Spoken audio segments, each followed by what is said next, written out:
Caríssimo telespectador da Rede Século XXI, muito obrigado pela sua audiência. Que bom encontrá-lo diante do televisor. Você é causa da nossa alegria, de todos nós que fazemos aqui a Rede Século XXI, programa sob a responsabilidade do Ordinariado Militar do Brasil.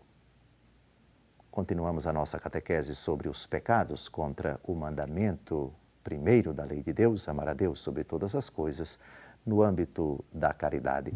E são 5 os tipos de pecado contra a virtude teologal da caridade no âmbito do primeiro mandamento da lei de Deus. Já tratamos de 3 pecados nos 3 programas anteriores: a indiferença, a ingratidão, a tibieza.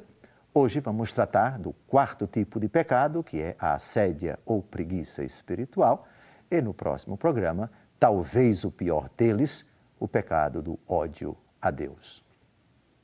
Assédia, o que é isto? Diz o Catecismo da Igreja Católica, número 2094, vamos ao texto. A assédia ou preguiça espiritual chega a recusar a alegria que vem de Deus e a aborrecer o bem divino.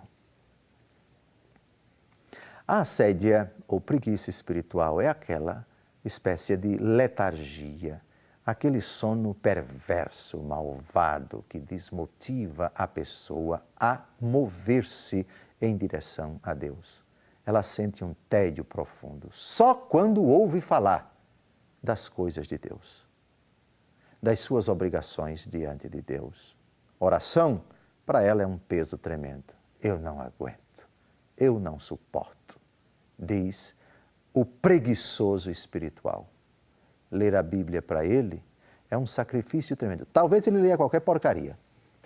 Talvez ele pegue qualquer nojeira na internet, na livraria, enfim. Agora, para as coisas de Deus, não. A leitura espiritual, não. A palavra de Deus escrita, de forma alguma, ele não suporta.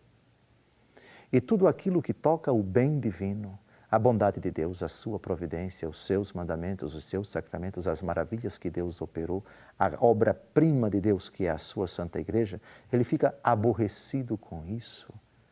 Ele não vê a hora de desligar a TV, de fechar o livro ou de mudar de assunto, de sair de perto, quando tais coisas estão sendo ventiladas, tais coisas chegam aos seus ouvidos, aos seus olhos. De novo, recusa da alegria que vem de Deus, da bondade de Deus, da ternura de Deus.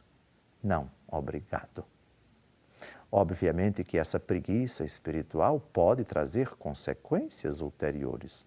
Na verdade, um pecado traz o outro. Essa é a história triste do poder das trevas. Assim como uma virtude traz outra, assim como uma pessoa boa transforma outra, assim como Deus se utiliza do bom para converter os outros, também o preguiçoso espiritual, infelizmente, ele se deixa contagiar não somente por um pecado, mas até porque um pecado traz outro. Não é? Se está aborrecido, se não se motiva para rezar, já se diz em linguagem popular que a mente vazia é a oficina de Satanás. Se você não preenche o seu coração com as coisas de Deus, vai pensar em porcaria, vai pensar no pecado, vai pensar em tudo que não presta. E uma coisa vai produzindo outra, um pecado vai levando aquela alma preguiçosa espiritualmente falando a praticar outros tipos de pecados. É o triste mistério da iniquidade. Assédia, preguiça espiritual. Ninguém brinque com a decisão de hoje não rezar porque eu rezo amanhã, de só rezar depois de amanhã porque hoje e amanhã estarei muito ocupado. Isso é perigoso.